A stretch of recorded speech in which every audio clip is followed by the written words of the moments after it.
नमस्कार, प्रणाम। मैं हूं राघवेंद्र। स्वागत है आप सभी का इन खबर पे। तो भैया, उत्तर प्रदेश की राजनीति में जिस तरीके से ओम प्रकाश राजभर कभी इधर कभी उधर जाते हैं, इससे उनकी राजनीति को समझना मुमकिन ही नहीं, नामुमकिन है। ऐसा क्यों मैं कह रहा हूं? इसलिए क्योंकि सर, जिस तरीके से एक बार फिर उत्तर प्रदेश के डिप्टी सीएम ब्रजेश पाठक के साथ एक कार्यक्रम में सम्मिलित हुए, उसके बाद उत्तर प्रदेश की राजनीति में एक बार अलग संभावनाएं नजर आ रही हैं। देखिए, ओपी राजभर की राजनीति जैसा आपने जिक्र किया, बहुत बेबाक बोलते हैं। उनमें कुछ कमियां हो सकती है, लेकिन उनके जितना बेबाक बोलने वाला उत्तर प्रदेश में कम ही नेता होंगे।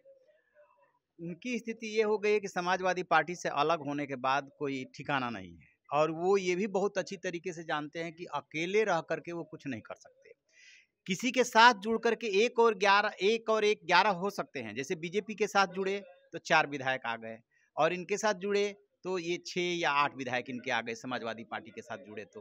लेकिन यदि वो अकेले चुनाव में जाते हैं तो फिर उनकी कोई हैसियत नहीं रह जाती है, क्योंकि जब भी आप किसी वर्ग विशेष के नेता होते हैं तो आपके साथ अन्य जातियों को जुड़ने में दिक्कत होती है। और एक वर्ग विशेष के लोग एक अनुपात में हो सकते हैं, लेकिन वो किसी को हरा सकते हैं। जिताना बहुत मुश्किल होता है। जिताने के लिए आपको मेजॉरिटी वोट चाहिए। वो ओपी राजभर बहुत अच्छे से समझ रहे हैं, क्योंकि कांग्रेस में, बीएसपी में, सपा से, बीजेपी से सब गठबंधन करके रह करके वो सब कुछ देख लिए हैं। इसलिए यदि ब्रजेश पाठक ने उनको अटल बिहारी वाजपेयी फाउंडेशन का सह अध्यक्ष बनाया है, उसके बाद से ये अटकल लगने लगी है कि क्या सुभाषपा का बीजेपी में विलय हो सकता है, ओम प्रकाश राजभर क्या बीजेपी में शामिल हो सकते हैं, ऐसी बातें होने लगी है। तो देख रहा था मैं कि एक चैनल से बातचीत कर रहे थे, उनसे जब ये सवाल पूछा गया तो वो ये बोले कि मुझे तो पता चला है कि शिवपाल के सहारे समाजवादी पार्टी का बीजेपी में विलय होने जा रहा है। यानी कि उन्होंने तत्काल तंज कस दिया कि जो कुछ भी ये कहा और सुना जा रहा है, इसमें कोई दम नहीं है। इसमें कोई दम नहीं है, लेकिन जैसे ही वो समाजवादी पार्टी से अलग हुए, उसके बाद समाजवादी पार्टी पे और अखिलेश यादव को लेकर काफ़ी कुछ खरी-खोटी भी कहे थे। लेकिन जब एक प्रेस कॉन्फ्रेंस के दौरान उनसे पूछा गया कि क्या वो सपा में शामिल होंगे, तो उन्होंने कहा कि राजनीति में कोई कसम नहीं खाया है। देखिए, ओपी राजभर दोनों विकल्प इसलिए खोल कर रखना चाहते हैं कि बीजेपी से नज़दीकी दिखा करके वो समाजवादी पार्टी पे दबाव बढ़ाते हैं, और समाजवादी पार्टी से नज़दीकी दिखा करके बीजेपी पे दबाव बनाते हैं। बीजेपी पे या समाजवादी पार्टी पे उनका दबाव इसलिए काम कर जाता है कि ठीक 1.5 साल बाद लोकसभा का आम चुनाव है 2024 का, और पूर्वांचल में कम से कम 10-12 जिलों में राजभर का अच्छा प्रभाव है। तो उस नाते समाजवादी पार्टी भी ये बहुत अच्छी तरह से जान समझ रही है कि पश्चिमी उत्तर प्रदेश में इतने बड़े किसान आंदोलन के बावजूद विधानसभा चुनाव में वो कुछ खास नहीं कर पाए, न बसपा कर पाई, न सपा कर पाई।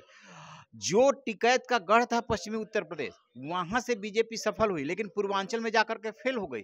कई जिलों में बीजेपी का खाता नहीं खुला, और यदि खाता जहां पे खुला तो पता चला कि 3-1, 4-1 का ऐसे रेशियो रहा है। यानी कि विपक्ष जो है यदि 3-1 या 4-1 आ रहा है, तो इनका जो है आ रहा है 1 का आ रहा है।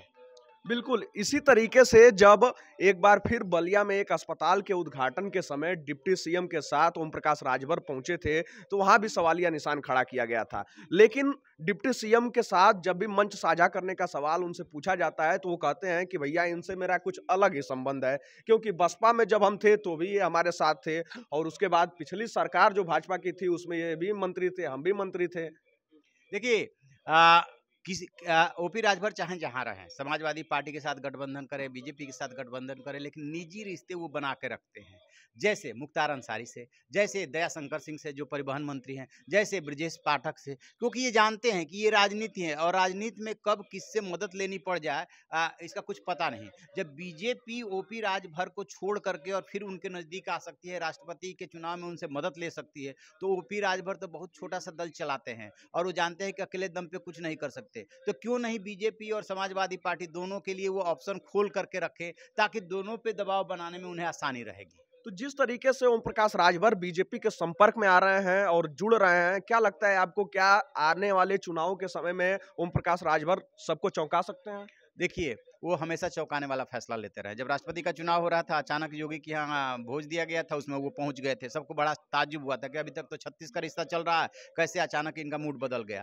तो यदि ऐसे ही यदि ब्रजेश पाठक के यहाँ जा करके अटल बिहारी वाजपेयी फाउंडेशन के वो सह अध्यक्ष बन जाते हैं, तो लोगों को चौंकाने वाला फैसला लगता है कि कैसे ऐसा हो गया। ऐसा इसलिए हो गया क्योंकि बीजेपी भी उनको सटा कर रखना चाहती है, और समाजवादी पार्टी भी जब छोटे दलों को जोड़ रही है, तो चाहे महान दल वाले हो, चाहे प्रगतिशील समाजवादी पार्टी हो, और चाहे सुभाष रासपा हो, ये सबको जोड़ना पड़ेगा, क्योंकि अभी उनके साथ कौन से दो दल रहा है? एक उधर लोक दल बचा है और अपना दल कमेरावादी बचा है। तो समाजवादी पार्टी भी तो अकेले के दम पे बीजेपी को नहीं हरा सकती, तो उसकी भी तो अपनी मजबूरी है।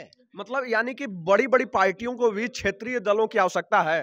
बिल्कुल आवश्यकता है, क्योंकि आपने 2014 में भी देखा है, 2019 में भी देखा है, बीजेपी ने किस तरीके से छोटे-छोटे दलों को साध करके और जो है ये जीत हासिल की थी। तो बीजेपी को भी ज़रूरत है, समाजवादी पार्टी को भी ज़रूरत है। मान लीजिए कि किसी पॉकेट में, अलग-अलग पॉकेट में छोटे-छोटे दलों का प्रभाव है और वहाँ से यदि 2, 4, 5 लोकसभा क्षेत्रों पे भी वो अपना प्रभाव रखते हैं, तो आप जोड़ लीजिए ऐसे 5 दल है तो 5-5 25 सीट हो जाता है और 25 सीट बहुत मायने रखता है। यही बात समाजवादी पार्टी भी सोच रही है, यही बात बीजेपी भी सोच रही है और ये जो ओपी राजभर है वो क्या सोच रहे हैं? वो ये सोच रहे हैं कि ऐसा प्रभाव वाला, ऐसा आभा मंडल बना करके जितना आप पॉलिटिकल गेन ले सकते हो उतना ले लो। बीजेपी से किस बात पे खटकी थी? लोकसभा सीट ही तो वो मांग रहे थे। जब बीजेपी देने को तैयार नहीं हुई तो वहां से उनका खटकना शुरू हो गया था। तो इस बार हो सकता है कि बार्गेनिंग में उनको एक आध सीट मिल जाए। बिल्कुल। और ओम प्रकाश राजभर जो है अपनी बेबाकी के लिए भी जाने जाते हैं और उन्होंने खुद कह दिया था कि नेता जो है दो मुँहा सांप होते हैं। बिल्कुल, यही तो कह रहा हूँ कि वो बाकी से बोल जाते हैं और वो साथ में ये बोल करके ये भी संकेत दे देते हैं कि भैया हमारे बात का भरोसा नहीं, हम इधर भी जा सकते हैं, उधर भी जा सकते हैं। तो उसके लिए पहले से ही वो रास्ता खोल करके रखते हैं।